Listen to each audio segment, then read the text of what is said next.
There had been almost 3 years of hard and bitter fighting before the Battle of Naseby in June 1645.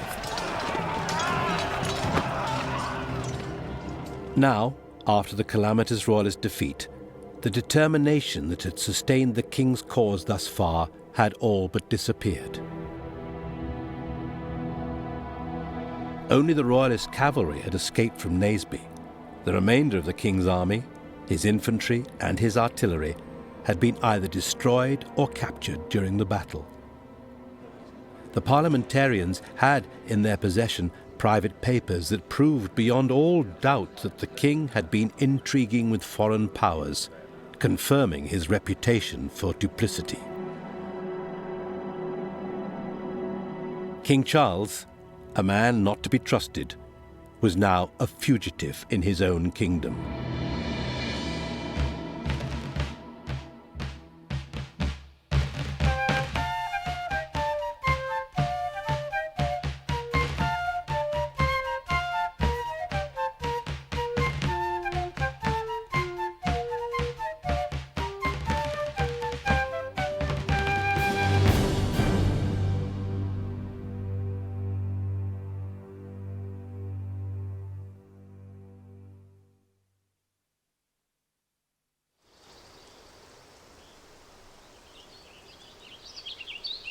After the Battle of Naseby, ordinary people throughout the land believed that the war was very close to its conclusion. Parliament had tried everything in its power to bring it to an end by negotiation, but the differences between the two distinct factions among the parliamentarian forces surfaced once again.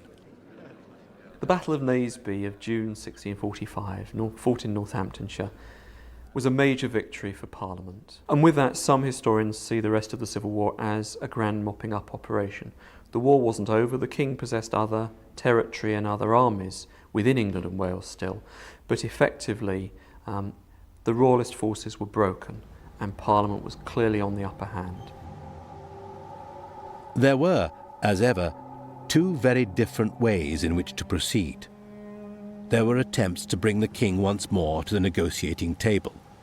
It was the Peace Party, the Presbyterian majority in the Commons, led by Denzil Hollis, that pursued these attempts most vigorously.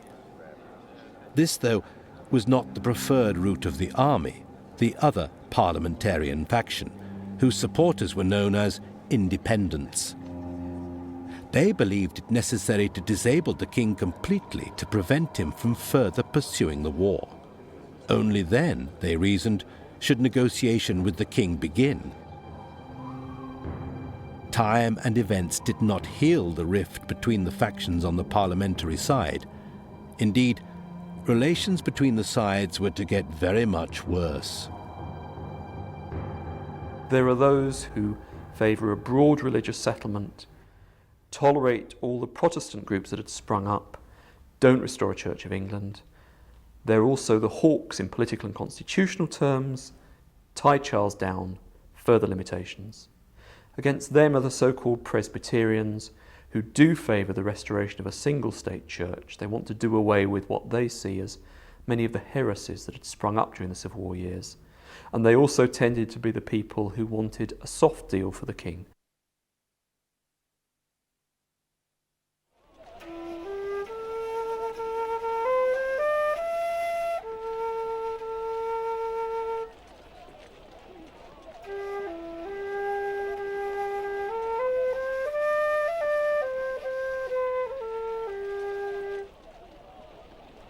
With an increasingly small band of followers, Charles wandered feebly throughout the country in the vain hope of rallying more troops to his cause. He still hoped to join forces in Scotland with his loyal and valiant servant, the Marquis of Montrose. But in September came the devastating news that the Marquis had been the victim of a surprise attack and had been defeated at Philiphaugh. King Charles was now the forlorn figure of popular legend, a man who, because of his stubbornness, arrogance and duplicity, would eventually make his way to the scaffold. Now was the time for a pragmatic and realistic approach. Although he had been comprehensively defeated, he was king still, and, after all, the parliamentarians had taken up arms not against him personally, but against his hated advisers, who were now scattered or captured or dead.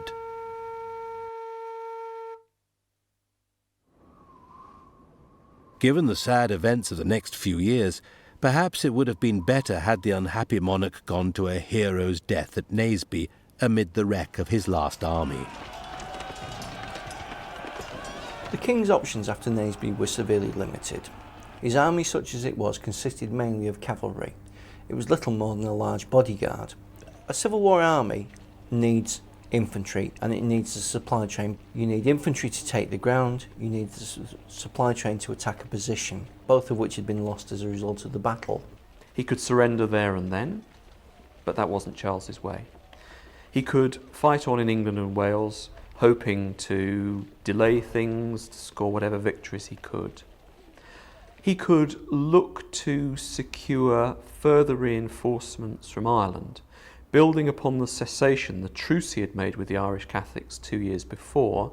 He could perhaps make a closer military alliance with the Irish Catholics, which would actually bring over large numbers of Irish Catholic forces to fight for him to bolster his position in England and Wales. And there's clear evidence, despite the dismay of many of his own supporters, that that's exactly what he was trying to do during 1645. In fact, it never came to very much. And so instead, Charles just struggled on with now depleted forces, clear to an increasing number of people that he would lose the Civil War in England and Wales, but he fought on for another year until the bitter end, until he had no option whatsoever but to surrender.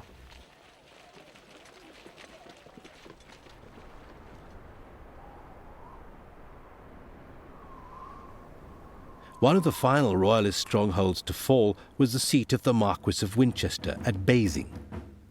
The garrison had, since 1643, resisted numerous attacks by the parliamentarians. With all hope of relief gone, it could have been forgiven for offering to surrender.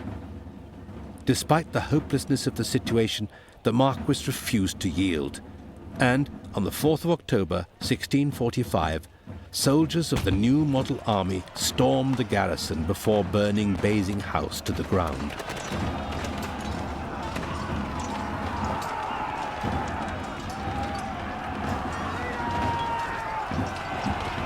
It was a bloody and pitiless episode. For the king, catastrophe soon followed disaster. Terrible news came that Bristol, the last Royalist seaport and the centre of production for Royalist armaments, had surrendered to Parliament on the 10th of September. The king's nephew, Prince Rupert, a tireless and faithful servant to the crown, knew full well that his weary army would be unable to resist the parliamentarian forces that had, in any event, already captured some of the defences of the city.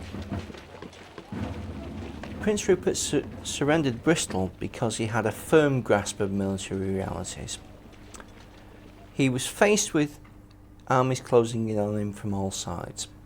There was little hope of support from the king's army, such as it was. He was also a politician, and he knew that any royalist support for the future would depend on the people of the country. So rather than expose his own army and the citizens of Bristol to storms such as he'd used himself, he decided, by using the laws of war, to negotiate a surrender, maintain his army and take it to the king, and preserve the city and the people. Charles was furious at the news of the loss of the city, and the darker side of his character emerged as he wrote a letter removing Prince Rupert from his command and dismissing him into exile. It was a very poor reward indeed for a young man who, if at times had been impetuous and reckless, had also proved himself to be loyal and brave. After one that is so near me as you are, both in blood and friendship, submits himself to so mean an action, I give it the easiest terms, such I have so much to say that I will say no more of it, only lest rashness of judgment be laid to my charge. I must remember you of your letter of the 12th of August, whereby you assured me, that if no mutiny happened, you would keep Bristol for 4 months. Did you keep it 4 days? Was there anything like a mutiny? More questions might be asked, but now I confess to little purpose. My conclusion is to desire you to seek your subsistence until it shall please God to determine of my condition somewhere beyond seas, to which end I send you herewith a pass. And I pray God to make you sensible of your present condition, and give you means to redeem what you have lost. For I shall have no greater joy in a victory than a just occasion without blushing to assure you of my being your loving uncle and most faithful friend.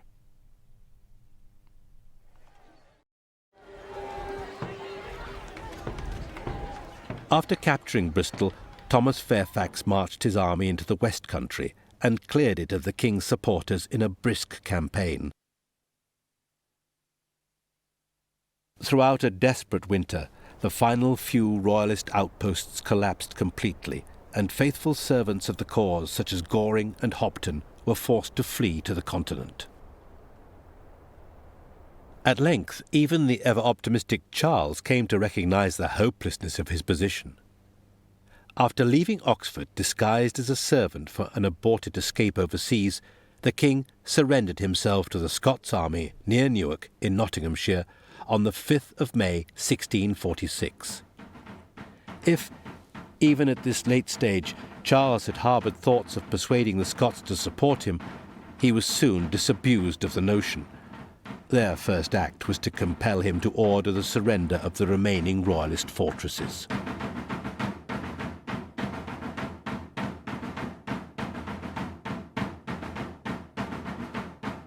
With that, the war should have been over. But even after the Scots went home, leaving the king a prisoner of Parliament, Charles refused to admit defeat.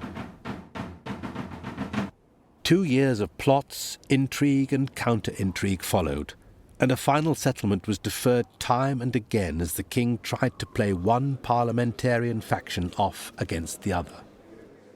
Now, at the end of the First English Civil War, there was obviously a widespread desire to put the pieces back together again.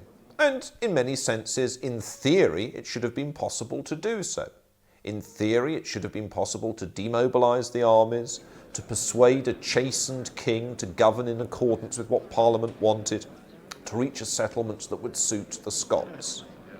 But in fact, the history of the years from the end of the First Civil War in 1646 right through to the execution of Charles I in London in 1649 was a period of enormous flux in which it was proved impossible to put the pieces together again.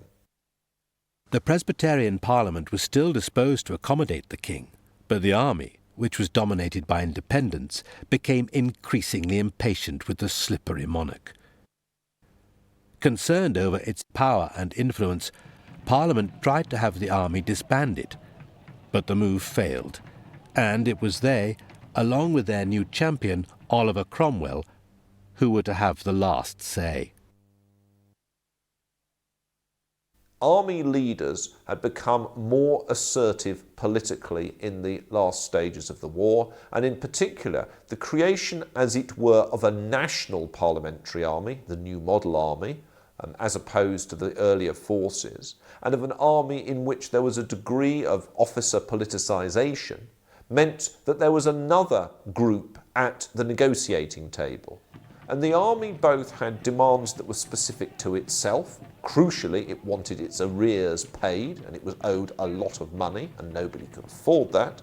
But it also had, although here army officers differed, and there was also an important differing among some elements of the rank and file, it also had particular political strategies it wished to push.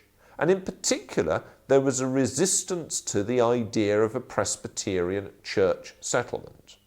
So, for the time being, the latter half of 46, first half of 1647, Charles I is almost sidelined. He's kept on a back burner. As a preliminary to doing the sort of deal they want to do with him, the political Presbyterians in Parliament know that first of all they must neutralise, get rid of the parliamentary army. And that's why there's a plan to disband a fair bit of it and to get much that remains over to Ireland to fight there, well out of the way, They fear that the parliamentary armies will intervene directly, physically, in their political plans for the future of church, state, constitution.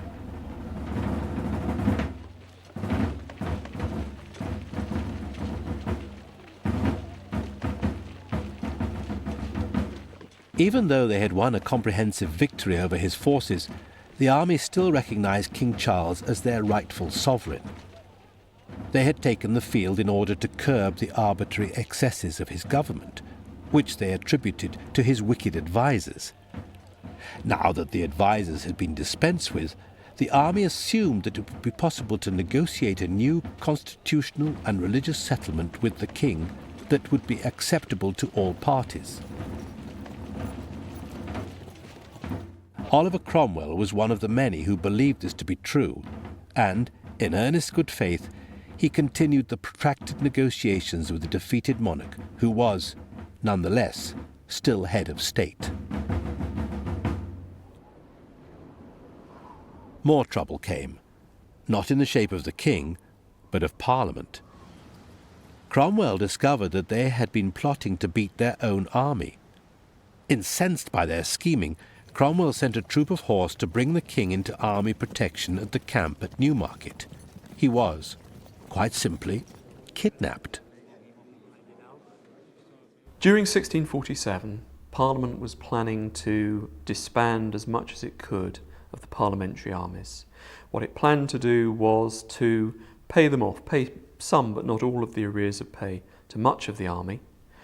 Almost all the units that were to remain in being were to be shipped off to Ireland to fight there to help put down the Irish Catholic rebellion and restore English political control over Ireland. And there was also, part of the plan was that apart from the overall Commander-in-Chief, Sir Thomas Fairfax, no other officer above the rank of colonel was to remain stationed in England and Wales. So people like Cromwell, Lieutenant General Cromwell, would have no future military role or career within England and Wales, either serve in Ireland or that's the end of his military career. It's hard to see how the Presbyterian majority in Parliament thought they would get away with it. The New Model Army and the Western Army and also a Northern Army were there en masse, many thousand men. They were increasingly politicised. They made their views clear in military declarations and other army documents. A clash was clearly looming in the spring of 1647, and at times some of the Presbyterians in Parliament do hold back. But nonetheless, their desire to do a religious, political, constitutional deal with Charles was such, their fear that if the parliamentary army got the upper hand, they would impose a political religious settlement so obnoxious to them that they were determined to gamble, to push ahead, even though that they were taking a huge risk and were in danger of suffering the sort of rebuff from the parliamentary army that eventually they got. King Charles was, understandably, highly amused and much encouraged by these latest developments. It was a supreme irony. Parliament could no longer control its own army. Surely, he reasoned, it was only a matter of time before the rebel factions fell out altogether and the Royalist cause would triumph after all. The army travelled towards London, lodging their increasingly confident royal captive at Hampton Court. The joker in the pack is the king, because having lost the war, Charles I intends to win the peace. He sees, doesn't need to be particularly bright to do this, he sees the rivalry between the other groups, and he is determined to exploit that rivalry in order to secure the return of himself to considerable power. He doesn't wish to be a figurehead king, which was the role that was intended for him by the parliamentarians. Now came a final opportunity to find a compromise solution. The army presented Charles with a proposal for a settlement more generous than he, perhaps, had a right to expect. This was the famous heads of the proposals, the acceptance of which would have saved the king from the scaffold. Arrogant as ever, Charles rejected the proposal out of hand. The deal drawn up, the document drawn up by Ireton and other senior officers was as lenient as it could be in the circumstances. It was very lenient towards former Royalists. Most were to be pardoned or merely excluded from public office for a period of a few years. There were to be biennial parliaments with redistributed seats. Reflecting the independent platform, there was to be a broad religious settlement with broad toleration of all Protestant groups.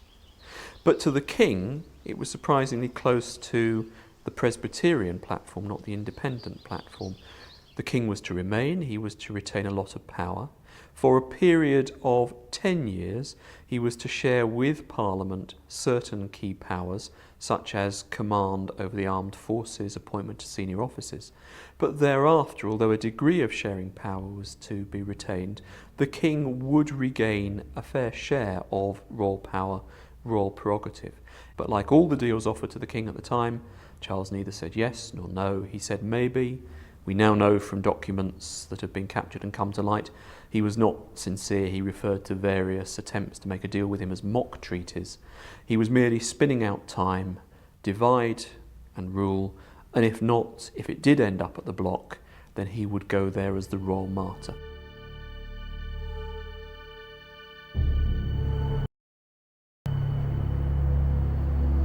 There was now a very grim mood indeed inside Cromwell's army, as Richard Baxter, a parliamentarian soldier, recalled in 1648. As soon as I came to the army, Oliver Cromwell coldly bid me welcome, and never spoke one word to me more while I was there.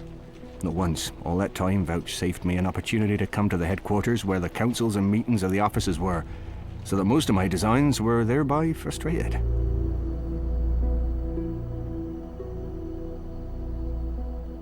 Cromwell and the army leaders had struggled to reach an agreement with King Charles, but it seemed nothing was able to persuade him to settle. Cromwell's position was made more difficult by pressure from the army rank and file, whose radical demands were represented by the army levellers. One of their demands was that all negotiations with the king should cease. Another was the abolition of the monarchy. The king was simply unaware of the growing depth of feeling against him and his cause. Cromwell's disappointment and frustration turned to anger when, early in 1648, he first discovered that Charles had been secretly negotiating with the Scots. Trouble had been brewing within the new model army, which had still not been paid since the end of the war, and Charles had hoped to engineer a final split between the army and Parliament. The plan was to take advantage of the split by marching a Scots army 10,000 strong into England. The price of the Scots support was Charles' guarantee to establish Presbyterianism in England. The secret pact was known as the Engagement, and it was to be further supported by a popular Royalist uprising throughout the country. At the end of October 1647, Charles agreed terms with the Scots, and on the 11th of November, he once again broke his word and escaped from Hampton Court. Charles's escape from Hampton Court was very convenient for the army officers. It meant that the disagreeable, divisive negotiations they had been conducted with him could be terminated. It meant that they could pull the army together. We're all against a common enemy now, boys. And it means that the incipient mutinies and divisions of autumn 1647 could be healed over. It was very convenient. And thus there are those who suggest that perhaps Cromwell, perhaps some of the other senior officers, actually encouraged, egged on, deliberately allowed Charles to make a run for it. What I think gives the lie to those suggestions is what Charles could then have done. If he was a free agent, why did he not flee to the continent? Why did he not take boat somewhere? He would have had a perfectly honourable, welcoming reception in, say, France, could have raised forces there. He could have been a major threat in due course. And instead, we know from accounts that the parliamentary high command, Cromwell and others, were amazed, delighted, relieved when the news reached them that Charles had done no more than take boat to the Isle of Wight. It made no real sense. Charles seems to have thought that the governor of the Isle of Wight would be receptive to him, was a closet royalist, that he could then set up the Isle of Wight as a Royalist base just offshore to mount a reinvasion. If so, he horribly miscalculated. Although the governor of the Isle of Wight was far from amused and was uncertain and worried, he remained loyal to Parliament, and Charles merely swapped confinement at Hampton Court for confinement at Carisbrooke Castle on the Isle of Wight. Incredibly, the king had managed to engineer a second civil war in the country. His agents agitated in traditional Royalist areas, promising the support of the Scottish army. On the 23rd of March 1648, the garrison at Pembroke in Wales declared for the king, in the rather naive belief that he would settle their arrears of pay. Charles plays his hand reasonably well in that he is able to cause a second civil war in which one of the major military forces in the British Isles, namely the Scottish army, is on his side. And this, after all, seems great. There had been 2 invasions earlier that decade by Scottish forces, both of them aimed against Charles I. One of them had precipitated the overthrow of his position and his need to turn to Parliament. The second one had helped cost him the north of England and the sort of military situation in 1644. So in many senses, the march south of the Scots in 1648 should have meant that Charles would be successful. It would have stood a greater chance if the various regional risings in England and Wales and the Scottish Royalist invasion could have been coordinated so that they hit the parliamentary armies, chiefly the New Model Army, at the same time and stretched resources. Given the lack of coordination, the New Model Army was able to, either as a whole unit or bits of it, pick off the various Royalist elements one by one.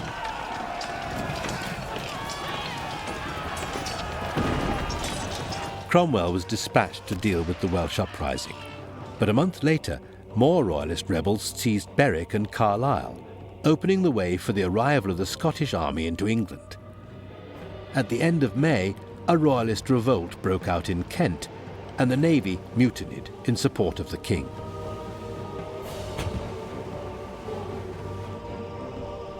The first cracks in the revolt appeared, however, when news came that fierce opposition at home had delayed the Scots' advance until July. By then, it was too late. Although a group within Scotland had made a deal with the king, the so-called engagement, there were many within Scotland, the Kirk Party Covenanters, who were not satisfied with this deal. They felt they could not trust the king. He would not stand by the terms that he had apparently agreed to. There was significant opposition within Scotland to mounting a pro-royalist Scottish army and invading England. Much of that opposition was mere apathy. People just didn't join up, refused to cooperate. Some of it was actually physical opposition. There were minor rebellions against the Scottish Royalist Army in parts of Scotland, and they had to be quelled or controlled before that Scottish Royalist Army could march south. Fairfax defeated the Kentish rebels at Maidstone in June 1648 and pursued the beaten Royalist fugitives north across the River Thames to besiege them at Colchester. Pembroke surrendered to Cromwell on the 11th of August, and just 3 days later, the Scots at last crossed the English border. There was not a moment to lose. Marching hard, Cromwell joined General Lambert at Wetherby, then turned westwards across the Pennines to meet the Scottish army marching southwards on London. The two armies met at Preston on the 17th of August, and it was here that Cromwell completed one of his most decisive military victories. Swinging across from Yorkshire, Cromwell fell in behind the Scottish Royalist army through Lancashire, and he took advantage of the failure of the command of the Scottish Royalist army. They had become dangerously strung out as they marched through Lancashire, and when Cromwell, fell upon the rear units of that army outside Preston, some of that army was in the centre of Preston, 2 miles away, and was very slow to respond to the request that they turn about and come back and reinforce their colleagues. Much of the cavalry was even further south, well on the way to Wigan. So Cromwell's army, although outnumbered by the Scots, was able to attack only part of the army at any one stage. So he wasn't outnumbered. The Battle of Preston was more a running engagement fought through the lanes and across the bridges of Lancashire between the Pennines and Preston, and then from Preston down to Wigan. The Scots advanced, supported by Marmaduke Langdale. They were met by Cromwell, and in the fight which took place over the next 2 days, the English infantry showed their real talent for fighting in hedgerows and lanes, and the Scots were destroyed. The consequences, certainly for the Second Civil War, Scottish intervention was ended, and Cromwell was the master of both countries. Although the Scots continued their march south, they were in complete disarray. Abandoned by their cavalry, the army turned to face Cromwell outside Warrington, but to no avail. Cromwell himself recalled in August 1648, "We held them in some dispute till our army came up, they maintaining the pass with great resolution for many hours, ours and theirs coming to push of pike and very close charges." Eventually, the Scots ran out of ammunition and were forced to fall back into Warrington itself. There was some talk of fortifying the town, but without sufficient ammunition, all was lost. The great enterprise in support of the king was over, and the Scots army surrendered to Cromwell.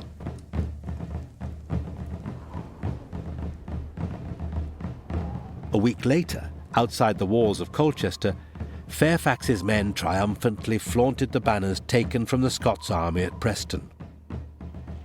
Having eaten every horse, cat and dog in the town, the defenders were starving, and their gnawing hunger was made worse by the realization that no help or support could be expected. With heavy hearts, they surrendered Colchester on the 28th of August, 1648.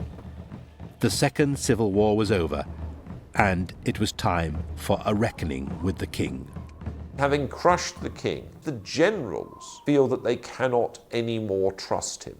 They are no longer interested in being sort of observers or even parties to a deal between civilian politicians and the king. Instead, the generals, not all of them, but a powerful group among them, press for dealing with what they term the man of blood. They argue that Charles I, by encouraging the Scots to invade and by encouraging the Second Civil War, had in effect broken every understanding, and that he himself was a figure who should be understood not as some politician to make a deal with, but as the kind of evil personified in what one might term a kind of biblical view of the world. As a response to that, the Presbyterian majority within Parliament itself says this is terrible. What we must do is hurry up and make a compromise deal with the king, no matter what, preferably while the New Model Army is still away on campaign. And so, ironically almost, the Second Civil War gives an impetus to the political Presbyterians in Parliament to reopen negotiations with the king on the Isle of Wight.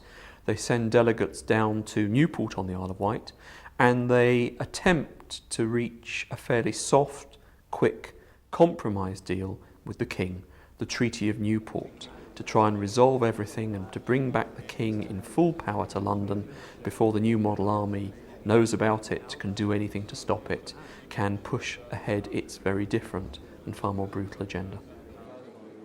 The simple truth was that King Charles was a man who would not yield his personal position. He still clung doggedly to the principles that he had taken onto the battlefield in 1642. The great constitutional issues of the day therefore remain unsolved.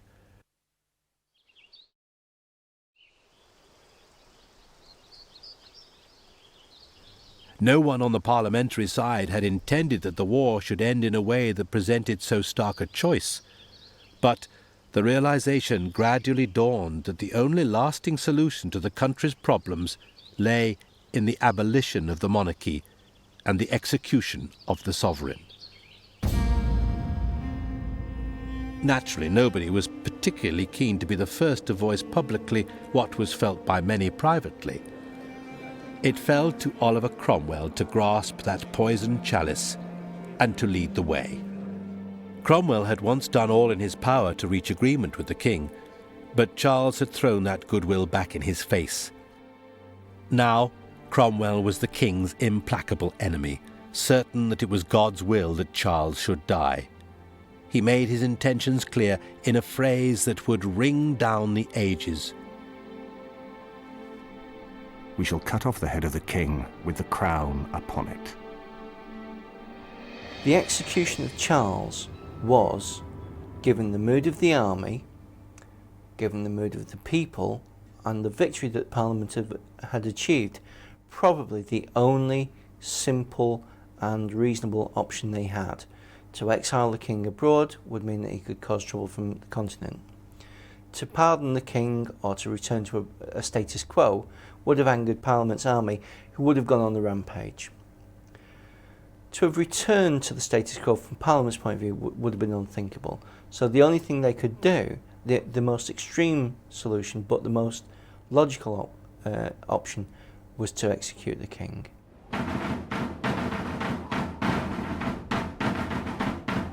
Cromwell now pursued his goal with the ruthless efficiency that had become his trademark on the battlefield.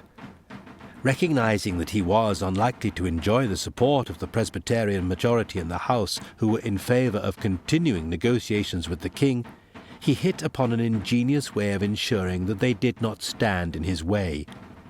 He prevented them from taking their seats in Parliament. Having defeated the Scots, the army is now seeing force as the way forward. Parliament is purged. Pride's purge, named appropriately enough after an army officer. Colonel Pride refuses to allow into the Commons chamber a large number of MPs, those who had proved themselves antagonistic to the parliamentary army, to the parliamentary army's military, constitutional, political, religious agenda, and those who had proved themselves too friendly towards the king, wanting to do a deal with him on the terms half agreed at Newport. And so there is a mass purge. Some are actually trundled off and imprisoned for a while. Many more are simply turned away. Others, although not physically expelled, don't like what's happening and absent themselves. So from a house which in theory numbered over 500, in the wake of Pride's purge, the military purge of the House of Commons, in the succeeding weeks, probably no more than 70 MPs take their seats. They're the more radical MPs, the independents. They're the MPs friendly to the parliamentary army and friendly towards the idea of exemplary justice against Charles Stuart, that man of blood.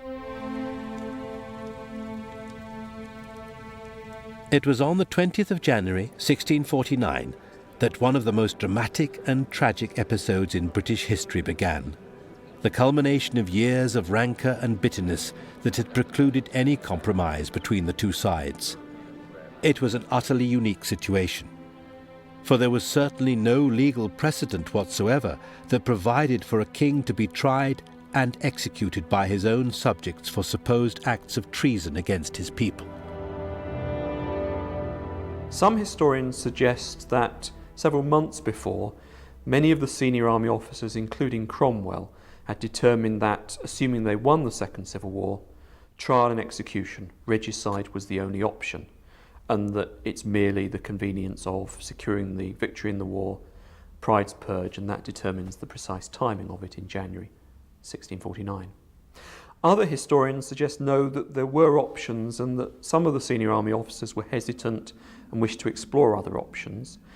One option might be to depose Charles, or perhaps more realistically to persuade him to abdicate in favour of one of his younger sons, who would be some sort of a puppet regent in name only.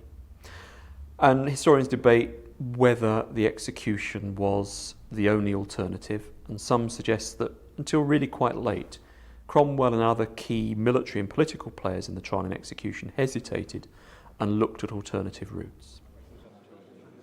All his life, Charles had cut a rather reticent, uncharismatic figure, hindered by his slight speech impediment. His trial, ironically, was to be the finest hour of his public life. His stammer miraculously left him, and he won new admiration and respect from among even his most bitter opponents by his steadfast and dignified defence of his position and principles. I would know by what authority, and I mean lawful authority, I am to be tried. There are many unlawful authorities in the world, such as thieves and robbers on the highway, which have the same authority as this assembly. Do not forget that I am your sovereign king, ordained by God to rule his people. By that authority, I stand more for the liberty of my people than any that come here to be my pretended judges. You have shown no lawful authority to satisfy any reasonable man. If I am not suffered to speak, what justice shall my people have? I have a trust committed to me by God. By old and lawful descent, I will not betray it to answer to a new, unlawful authority. Therefore resolve me that, and you shall hear more of me. After the first eloquent and elegant speech to the court in his own defence, during which he refused to recognise the authority of the court, Charles was not allowed to speak again. It was an extraordinary state of affairs that confirmed the trial was little more than a charade, by which Cromwell hoped to give the dubious proceedings an air of legality. There were many bitter exchanges during the first day of the King's trial. John Cook, the parliamentary lawyer, said in his opening address that Charles had been trusted with a limited power to govern by and according to the laws of the land, and not otherwise. He had attempted to erect and uphold in himself an unlimited and tyrannical power, and had traitorously and maliciously levied war against the present Parliament and the people therein represented. The said Charles Stuart is a tyrant, traitor, and murderer, and a public and implacable enemy to the Commonwealth of England. Charles' reaction to these words hardly helped the highly charged atmosphere in court. He gave a loud and scornful laugh. Opinion was divided among the public as to the King's fate. As Cook returned home on the evening of the first day of the trial, a neighbour stopped him. I hear you are up to your ears in this business, said the friend. I am serving the people, replied Cook. There's 1,000 to 1 will not give you thanks, came the answer. Cook's final words to his friend, however, illustrated clearly the determination of the King's opponents to see him executed. He must die, and the monarchy must die with him. In many ways, the trial of the king is a show trial. Like most of the state trials in 16th and 17th century England, it's not about determining guilt or innocence. It's to show that the accused is guilty and then to sweep on to what follows. And it's in much the same way as the trial of the regicides themselves 11 or 12 years later, in a similar vein.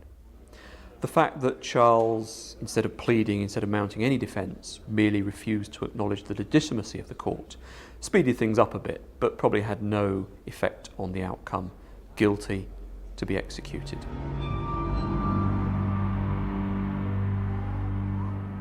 The execution of King Charles I was set for Tuesday the 30th of January, 1649. The final days of the King's life were devoted to prayer and religious contemplation, save for a heartbreaking final meeting with Elizabeth and Henry, two of his children, on the 29th of January. The 13-year-old Elizabeth wept bitterly as the King spoke to the infant Duke of Gloucester. Mark, child, what I say. They will cut off my head and perhaps make thee a king. But you must not be king while your brothers Charles and James do live. For they will cut off thy brothers' heads when they can catch them, and cut off thy head too. And therefore I charge you, do not be made a king by them. I will be torn in pieces first. The child replied. The end came on a grey, freezing London day. Fearing that the icy conditions would make him shiver as if through fear, the King asked for an extra shirt to wear. He was taken from St. James to the royal palace at Whitehall. the scene of so much happiness before the horrors of the war and its aftermath. When the time came, the king walked slowly and steadfastly to the scaffold, which had been erected in front of the banqueting house and was surrounded by an enormous crowd.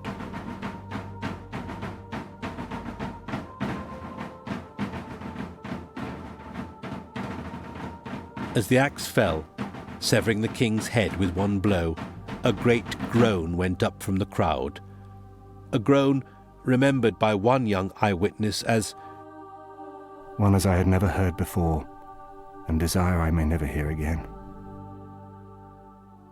Charles died bravely on the scaffold, impeccable courage, but that's no more than would be expected from any gentleman facing the block, although there probably were provisions to tie him and hold him down if need be. It wasn't what was expected. A gentleman didn't panic. He submitted himself to what was required, courageously, bravely. And that's what Charles did. His final speech, slightly garbled and incoherent at times, but fairly coherent, and an impeccably brave death. I would argue it was a death he deserved. I would say that he was guilty of much of the Civil War, and purely practical terms, because of his duplicity, because of his unwillingness to enter into any form sincerely and to keep any form of a settlement. The parliamentarians, or some of them, were probably at least right in coming to the conclusion that there would never be a durable peace with Charles I. The only chance for peace was without him.